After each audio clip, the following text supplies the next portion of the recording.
कक्षा 9वीं के सभी विद्यार्थियों, आज अपन है ना हिंदी का वार्षिक परीक्षा का देख लीजिएगा सेट सी समझेंगे। पूरा पेपर का सॉल्यूशन देने वाला हूं, आप तो बढ़िया से कंप्लीट कर लो। मेरी जवाबदारी आपको अच्छे नंबर दिलाने की। तो ये पेपर आप करके जाओगे ना तो गारंटी ले लूं मैं 60 से 65 नंबर पक्के हैं हर बच्चे का, है ना। सुमित्रा नंदन पंत किसके कवि माने जाते हैं? तो सुमित्रा नंदन जो पंत है ना वो छायावाद के कवि माने जाते हैं। सर्वेश्वर दयाल सक्सेना की रचना कांट की घंटियां। वीर रस का स्थायी भाव क्या है? तो वीर रस का स्थायी भाव है उत्साह। तिब्बत में अधिकतर जमीन किसको दे दी जाती है? जागीरदारों को, ठीक है। रचना के आधार पर वाक्य के कितने भेद होते हैं? रचना के आधार पर वाक्य के होते हैं 3 भेद। मृदुला गर्ग की जो रचना है वो कौन सी है? मेरे संग की औरतें, ये हो गई मृदुला गर्ग की रचना। कोयल तुम किसका संदेश देना चाहती हो? देखो कोयल जो है ना वो, ठीक है भैया, प्रेम का संदेश देना चाहती है। जिसके कारण स्थायी भाव जागृत हो वहां आलंबन होता है। चलिए आगे बढ़ते हैं। अभिमान में कौन सा प्रत्यय है? देखो अभिमान जो है ना उसमें मान प्रत्यय है क्या, ठीक है। उमा ने किसकी परीक्षा पास कर ली थी? तो BA की, ठीक है। बेकार आदमी की कर ली थी उनने परीक्षा, है ना भैया, पास। लो एकांकी में कितने एपिसोड होते? तो 1 एपिसोड होता है। आपने देखा हो नाटक उनको, पिछले एपिसोड में ये देखा फलानी सिंह ढीमके सिंह के साथ भाग गई, ये हो गया। पिछले एपिसोड में ये हो गया, उसकी सासू ने उसकी बहू को डरा दिया। तो वो क्या है? ये एकांकी में कितना, एकांकी जो होती है ना 1 ही एपिसोड की होती है और नाटक जो होती है अनेक एपिसोड की होती है। महादेवी को एक कविता के पाठ पर उसको कितने मिले थे? चांदी का कटोरा मिल गया था। मेरे को तो नहीं दिया था भैया, कहीं मालूम किसको दिया, ठीक है। तो यहाँ से देखो, चारू चंद्र की चंचल किरणें में अलंकार है तो अनुप्रास अलंकार है। बिहार, बिहार का जाएगा जाबिर हुसैन। मात्र ही भर में किस तरह का है ये? तो मात्र ही भर आपका है निपात शब्द। प्यारे लाल शर्मा स्वतंत्रता सेनानी नाटक सम्राट जे शंकर प्रसाद माने गए। संसाधनों का क्या हो रहा है? अपव्यय हो रहा है। छायावादी काव्य में कवि प्रकृति का मानवीकरण किया गया है। दोहा जो है एक मात्रिक छंद का उदाहरण है क्या? तो सत्य। छायावादी काव्य में प्रकृति का क्या किया गया? मानवीकरण किया गया है, बिल्कुल राइट बात है। दोहा जो है एक मात्रिक छंद है, सत्य है। एक टोपी पर 2500 जूते न्यौछावर होते हैं, यह असत्य रहेगा। किरण शब्द का पर्यायवाची शब्द क्या है? रश्मि है। उमा के व्यक्तिगत में साहस की कमी है, असत्य रहेगा। आचार्य रामचंद्र शुक्ल हिंदी के प्रसिद्ध निबंध लेखक है, ये सत्य रहेगा। मरकत के खुले डिब्बे सा क्या है? पर्वती ग्राम। स्थायी भाव को जागाने वाले तथा उद्दीपित करने वाले कारक क्या कहलाते हैं? ठीक है भैया, विभाव कहा जाता है उन्हें। क्या कहते हैं अपन? विभाव कहा जाता है, ठीक है भैया। महादेवी वर्मा के परिवार में हिंदी को कौन लाया था? महादेवी वर्मा की माताजी लाई थी। उपसर्ग शब्द कहाँ से जुड़ा है? उपसर्ग शब्द कहाँ जुड़ा है? जुड़ता है शब्द के पहले। विवाह को बिजनेस कौन कहता है? गोपाल प्रसाद, ठीक है। नाटक को कितने अंक होते हैं? नाटक में बेटा अनेक अंक होते हैं, एपिसोड, है ना। भक्ति काल की प्रमुख 2 विशेषताएं लिखिएगा। सगुण भक्ति काव्यधारा की कवि और उनकी रचनाएं लिखिए। कबीर ने ईश्वर को सब सांसों की श्वास क्यों कहा है? ब्रजभूमि के प्रति कवि रसखान के प्रेम किन किन रूपों में अभिव्यक्त हुआ है? कोयल की कूक सुनकर कवि की क्या प्रतिक्रिया थी? आहर और सनई के खेत कवि को कैसे दिखाई देते हैं? सुविधा और मनोरंजन के उपकरणों से बच्चे वंचित क्यों है? हथकड़ियों का गहना क्यों कहा गया है? हथकड़ियों को महाकाव्य किसे कहते हैं? हिंदी के 2 महाकाव्यों के नाम लिखिए। स्थायी भाव और संचारी भाव में अंतर स्पष्ट कीजिएगा। रूपक अलंकार की परिभाषा आपको देनी है। छंद किसे कहते हैं? छंद के प्रकार। जीवनी और आत्मकथा में अंतर स्पष्ट कीजिएगा। निबंध किसे कहते हैं? राहुल सत्याकृत्यायन की भाषा शैली की विशेषता है। हरिशंकर परसाई की दो गद्य रचनाओं के नाम लिखिए। क्या आपको लगता है कि कहानी आज़ादी की लड़ाई की ओर संकेत करती है?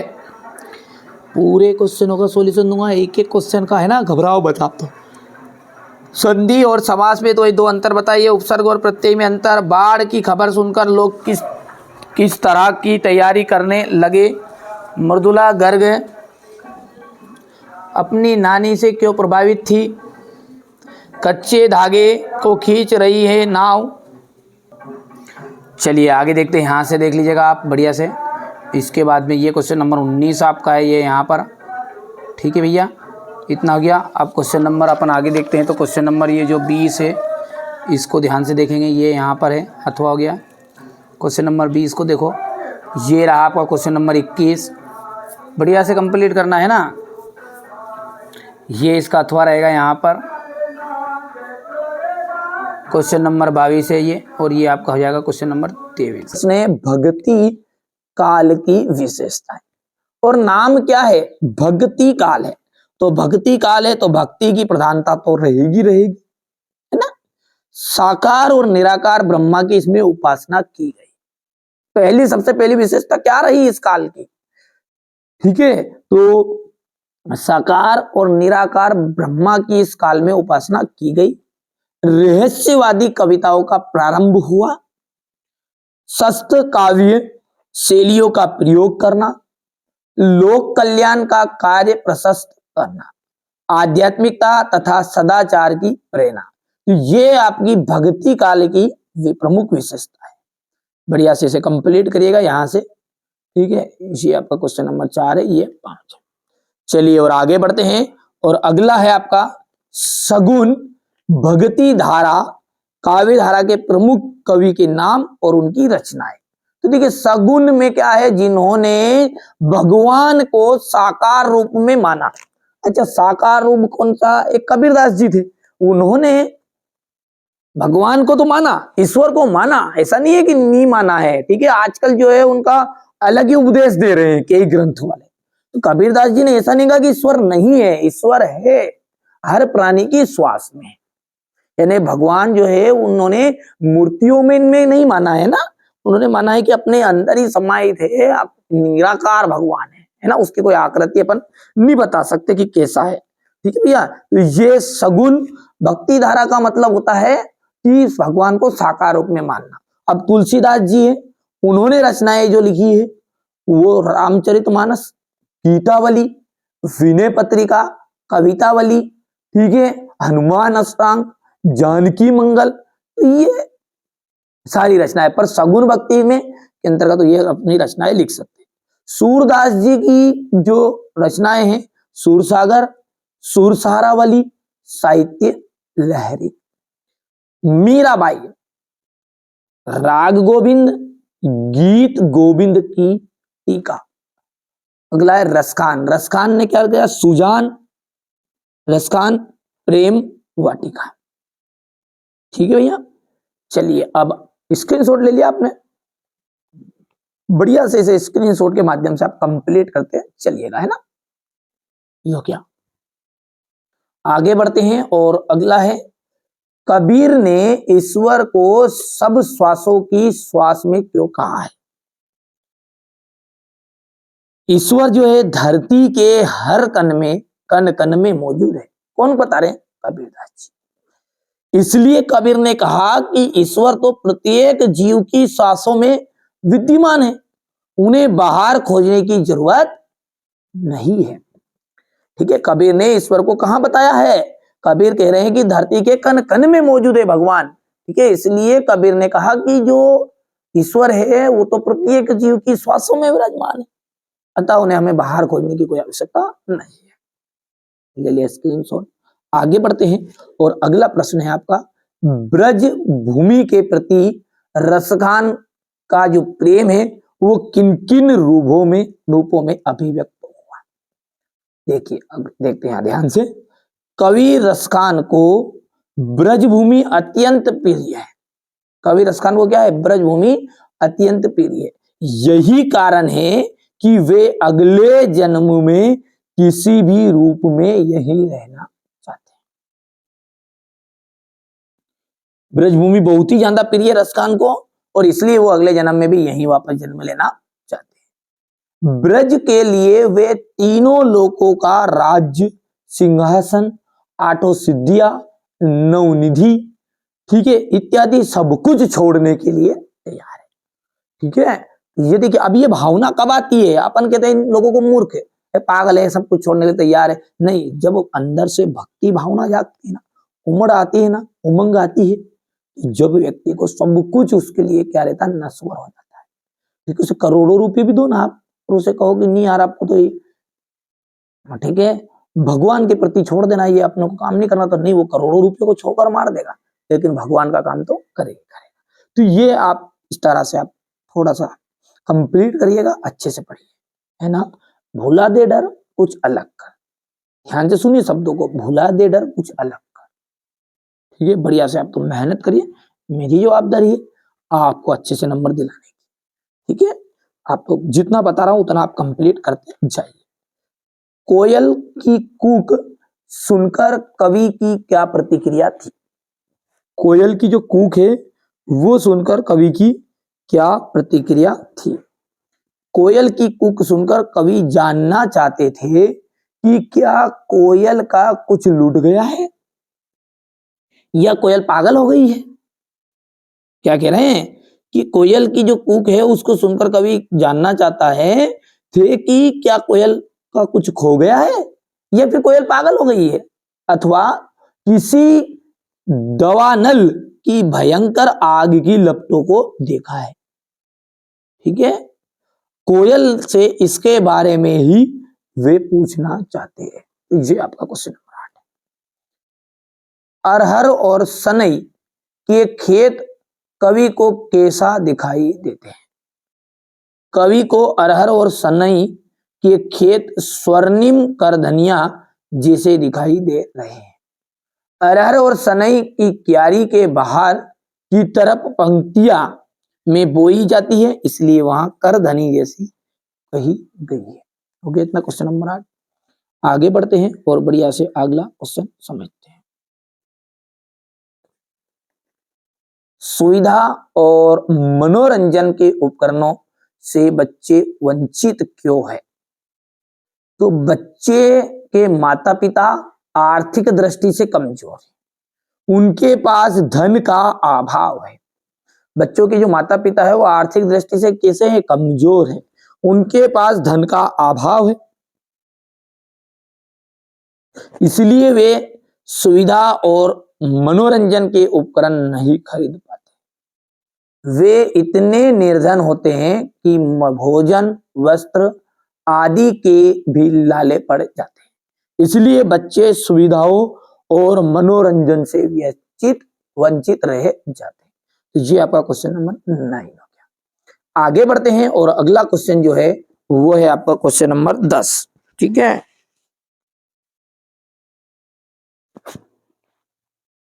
हथकड़ियों को गहना क्यों कहा गया है?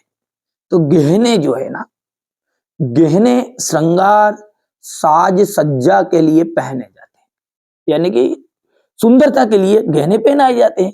अब इनसे पहनने वाली इनसे पहनने वाले की शोभा बढ़ती है।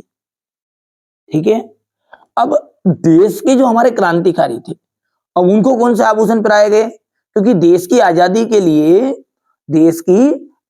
के लिए हथकड़ियां उन्होंने पहनना गौरव की बात कही, है ना। भले हम हथकड़ियां पहन लेंगे ब्रिटिश सरकार के द्वारा, पर लेकिन हम देश को आजाद कराएंगे, इस भावना उन्होंने रखी। तो उन्होंने कहा कि हम देश की आजादी के लिए हथकड़ियां पहनना गौरव की बात है, इसलिए कहा गया कि हथकड़ियों को तो गहना कहा गया है, क्योंकि ब्रिटिश शासन काल में ये हथकड़ियां क्या थी? गहना थी। समझ आई बात आपको? चलिए अब आगे बढ़ते हैं और अगला जो प्रश्न है वो क्या है आपका? महाकाव्य किसे कहते हैं? क्या है महाकाव्य किसे कहते हैं? हिंदी के महाकाव्यों के नाम बताइए, कोई भी 2-3।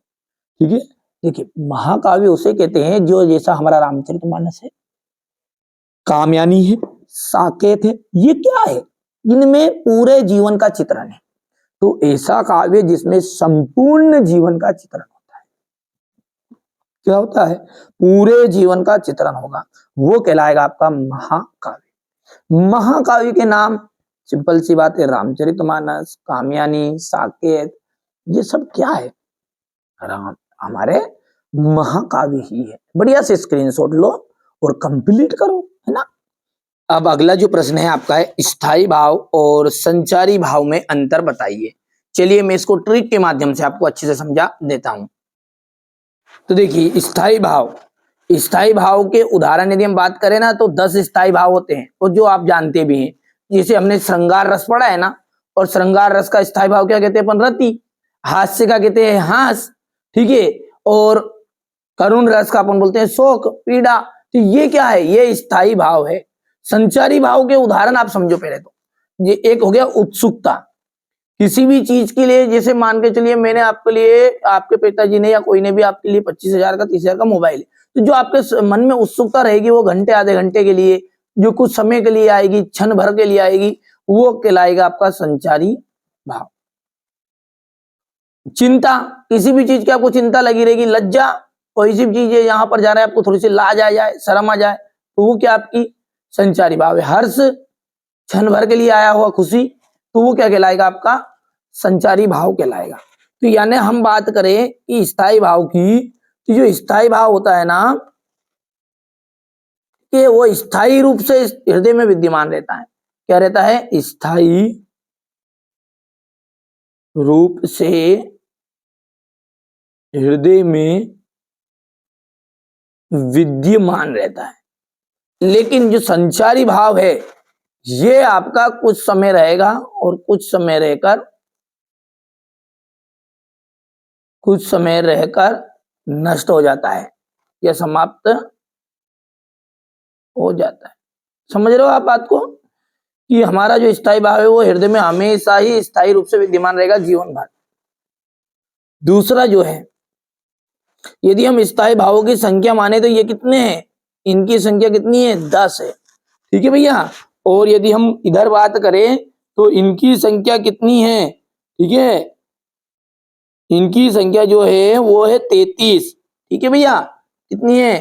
33। तो यहां पर अपन मान लिख लेंगे 33। लेकिन ये 33 ही लिखना आपको, पर थोड़ा सा डिटेल बता दूं, 34वां जो संचारी भाव है उसे छल माना गया है। किसे माना गया है? छल को 34वां संचारी भाव माना गया है। लेकिन अब ये किसने बताया था? ये महाकवि देव ने बताया था। लेकिन साहब विद्वानों ने इसे मान्य नहीं किया। नहीं है, अरे भैया तू बता रहा जो नहीं आएगा छल नहीं होगा, ठीक है। तो महाकवि देव ने ये बताया था, ठीक है, कि संचारी भाव का जो 34वां भाव है वो संचारी भाव छल रहेगा। लेकिन ये सब बाकी जो विद्वान थे उन्होंने इसको नकार दिया। इसलिए कितनी संख्या मानी गई है? 33। एक ही रस का एक ही स्थायी भाव होता है। एक ही रस का कितने स्थायी भाव होते हैं? एक ही, ठीक है भैया। तो एक रस का एक ही स्थायी भाव होगा, लेकिन एक रस के अंदर बहुत सारे संचारी भाव हो सकते हैं। मैं नोट्स में दूंगा आपको। इसका संचारी भाव ये जो होते हैं ना, ये संचारी भाव क्या है? आप देखो, यहां पे देखो, जैसे यहां पर कोई सी भी शोक है ना, अभी पीड़ा ही हो रही, यहाँ पे चिंता मतलब भी पीड़ा ही है, तो हम बोल सकते हैं ये शोक का एक हिस्सा ही है। यानी कि ये बड़ा रूप है और ये कौन सा रूप है? छोटा रूप है। छोटे को हम कहते हैं अंग। तो ये संचारी भाव होते हैं ना, ये वास्तव में इनके अंग ही होते हैं। संचारी भाव स्थायी भाव के अंग ही होते हैं, और ये संचारी भाव के अंग नहीं होते। तो हम लिखेंगे संचारी भाव में क्या लिखेंगे? कि ये सॉरी स्थायी भाव में कि ये संचारी भाव के अंग नहीं होते और ये होते हैं, ठीक है। तो थोड़ा सा आप इसको कॉपी में देखोगे तो और अच्छा समझ में आ जाएगा। देखो, स्थायी भाव की संख्या कितनी है? 10 है। संचारी भाव की संख्या 33 है। एक रस का एक ही स्थायी भाव होता है और एक रस में कई संचारी भाव होते हैं। यहाँ स्थायी रूप से विद्यमान हृदय में विद्यमान रहते हैं, ये कुछ समय रहकर नष्ट हो जाते हैं, समाप्त हो जाते हैं। ये संचारी भाव के अंग नहीं है, लेकिन ये तो स्थायी भाव के अंग है। स्थायी भाव संचारी भाव को नहीं जगाते, ठीक है, और ये जो है संचारी भाव, ये स्थायी भावों को जगाने में मदद करते हैं। ठीक है भैया, मतलब हम बोल सकते हैं कि ये संचारी भाव को नहीं जगाते और ये जगाने में सहायक होते हैं। स्क्रीनशॉट ले लो फटाफट से।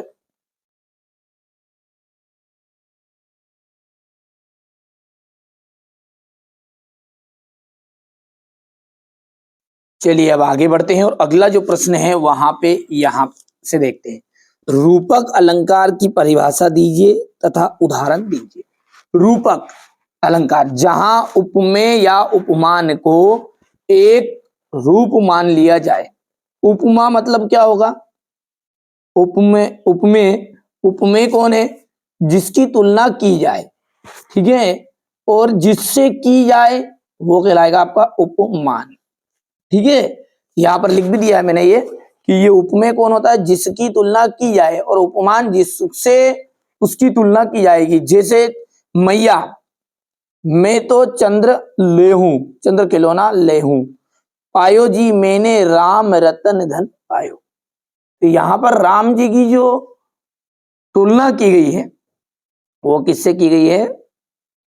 धन से, रतन से की गई, हीरा मोतियों से की गई है ये। ठीक है भैया, तो जहां उपमेय को एक ही रूप में मान लिया जाए वहां रूपक अलंकार होता है। उदाहरण आप देख लेना यहां से। ठीक है, मैया मैं तो चंद्र खिलौना लेहूं, पायो जी मैंने राम रतन धन पायो। छंद आएगा आगे। अगला क्वेश्चन है आपका, छंद किसे कहते हैं और इसके प्रकार बताइए। छंद, छंद जो होते हैं ना, जिस रचना में अक्षरों में मात्रा की संख्या निश्चित हो तथा यति गति एवं तुक आदि का ख्याल रखा जाए उसे हम कहते हैं छंद। यानी सिंपल से हम बात यदि कर रहे हैं तो ऐसी रचना जिसमें मात्रा, यति, गति, ले, तुक, गण आदि का ध्यान रखा जाए उसे हम कहते हैं छंद। छंद जो होते हैं ना वो दो प्रकार के मुख्य रूप से है, मात्रिक छंद और वार्णिक छंद। इतना सा लिखना चाहता, 9th क्लास में आपको ज्यादा दिक्कत वाली प्रॉब्लम नहीं है, ज्यादा आपको इतना सीरियस नहीं लेना है ना, बिल्कुल। जीवनी और आत्मकथा में अंतर। जीवनी और आत्मकथा क्या है? जीवनी जो होती है ना किसी दूसरे के ऊपर से लिखी जाती है, ठीक है, और आत्मकथा व्यक्ति स्वयं लिखता है और स्वयं के द्वारा बताई जाती है। तो यहां किसी दूसरे के द्वारा लिखी जाती है, तो यहां स्वयं के द्वारा लिखी जाती है।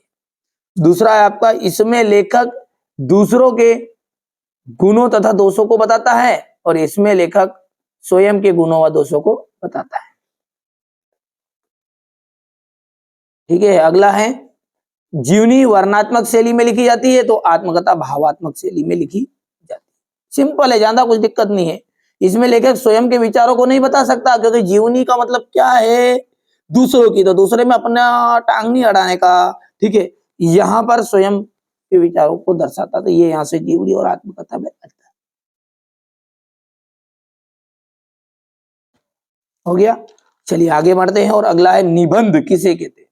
निबंध, निबंध शब्द जो है नी प्लस बंध से मिलकर बना हुआ है, जिसका अर्थ है अच्छी तरह से बुंदी हुई परिमार्जित प्रौढ़ रचना। इसे ही क्या कहते हैं अंग्रेजी में? ऐसे कहते हैं। कर लोगे, कम समय में पूरा सॉल्यूशन मिल जाए इसलिए थोड़ा जल्दबाजी भी कर रहा हूं। राहुल सांकृत्यायन की भाषा शैली की विशेषताएं बताइए। तो इनकी भाषा देखिए, अनेक भाषाओं के जानकार राहुल जी ने व्यवहारिक खड़ी बोली में साहित्य का सृजन किया है। इसका सृजन किया इन्होंने, ठीक है, व्यवहारिक खड़ी बोली का। ठीक है भैया, और आपकी भाषा सरल, सुबोध तथा प्रभावपूर्ण है। 1-2 बार पढ़ोगे तो याद हो जाएगा। शैली देख लेते हैं, आपकी शैली के रूप इस प्रकार है, वर्णात्मक शैली, विवेचात्मक शैली, व्यंग्यात्मक शैली। ठीक है भैया,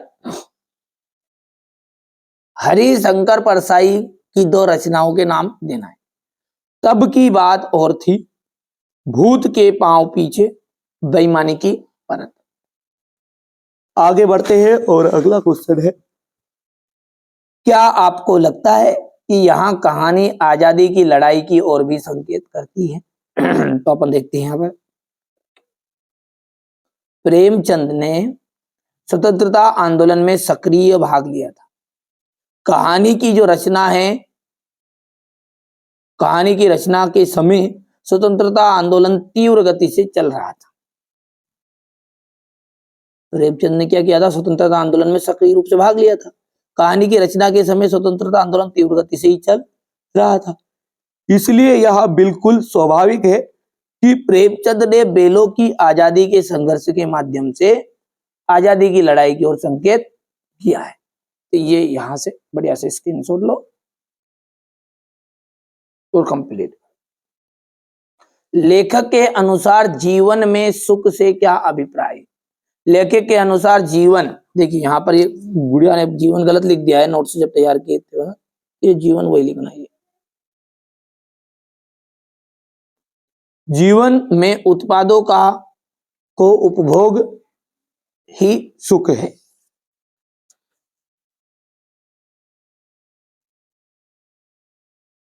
पाठ में टीले शब्द का प्रयोग किन संदर्भों को इंगित करने के लिए किया गया है? टीले का जो सामान्य अर्थ है होता है ऊंचा ढेर। इस व्यंग में टीले का प्रयोग वर्षों की परत दर परत जमी सामाजिक बुराइयों के लिए किया है। निर्धन व्यक्ति, दलित, किसान, मजदूर, नारी आदि का शोषण हो रहा है, निम्न वर्ग को कुचला जा रहा है। प्रेमचंद ने अपनी रचनाओं में इन बुराइयों को सशक्त प्रहार किए हैं। तो ये आपका हो जाएगा, ठीक है। यहां से बढ़िया से कंप्लीट करना है ना। चलिए आगे बढ़ते हैं और अगला क्वेश्चन क्या है आपका? सांवले सपनों की याद पाठ के आधार पर लेखकों की भाषा शैली की विशेषता बताएं।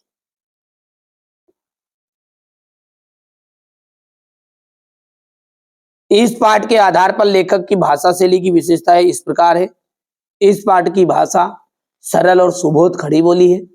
संशय स्मरण शैली में पाठ को प्रभावी बना दिया है। अब बढ़िया से कंप्लीट कर सकते हो, ज्यादा कठिन नहीं है मैंने ना। चलिए, संधि और समास में अंतर। संधि और समास में अंतर हर बच्चे जानता है। वैसे सिंपल सिंपल यहाँ पर पॉइंट मैंने आपके लिए लिख भी रखे। दो वर्णों के योग को संधि कहा जाता है। समास में दो पदों का योग होता है। संधि को तोड़ना विच्छेद कहलाता है और समास को तोड़ना विग्रह कहलाता है। संधि में दो वर्णों के मेल से विकार की संभावना रहती है। समास में दो पदों या दो पदों के बीच से अनेक, ठीक है, बीच का संयोजक शब्द लुप्त हो जाता है। ये तीसरा पॉइंट आप चाहो तो मत लिखना, भले 2-3 नंबर का आता है। यहां से देखिए, संधि में केवल तत्सम शब्द होते हैं और समास में संस्कृत, तद्भव, तत्सम, उर्दू हर प्रकार के शब्दों के माध्यम से होता है। तो ये यहां से आप इसके शॉर्ट ले लें। उपसर्ग और प्रत्यय में अंतर, बिल्कुल बहुत सिंपल। उपसर्ग जो होते हैं मूल शब्द के पहले लगते हैं, प्रत्यय जो होते हैं मूल शब्द के बाद में लगाए जाते हैं। मूल शब्द उपसर्ग पर निर्भर होते हैं। जो मूल शब्द है ना वो उपसर्ग पर निर्भर रहेंगे। प्रत्यय मूल शब्द पर निर्भर रहता है, ठीक है। उपसर्ग के जुड़ने से मूल शब्द का अर्थ बदल जाता है और प्रत्यय के जुड़ने पर मूल शब्द का इर्द गिर्द रहता है। अधिकांश उपसर्ग का अपना स्वतंत्र अधिकार है। अपवाद स्वरूप किसी ही प्रत्यय का स्वतंत्र रूप अर्थ होता है। सिंपल है ना। चलिए क्वेश्चन नंबर 17 आप देख सकते हैं। यहां से स्क्रीनशॉट ले लो आप, तो बढ़िया से कंप्लीट कर लेना है ना। ये यहां से कर लोगे, इसके बाद में आप यहां से करिएगा। हम चाह रहे हैं कि हमारे 9th क्लास के जो बच्चे अच्छे से टॉपर बने, टॉप करें, तो अच्छे से तैयारी करिए आप, तो है ना। जो ये बताई जा रही है उनको कंप्लीट करिएगा। ये यहां से क्वेश्चन नंबर 18 है। ये आपका भावार्थ है।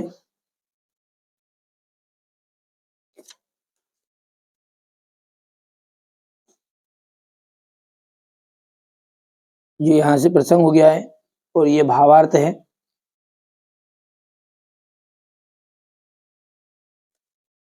क्वेश्चन नंबर 19 है ये आपका।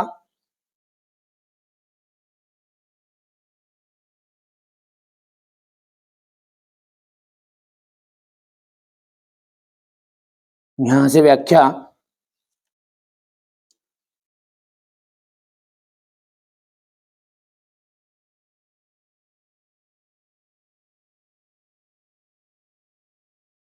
ये व्याख्या हो गई है।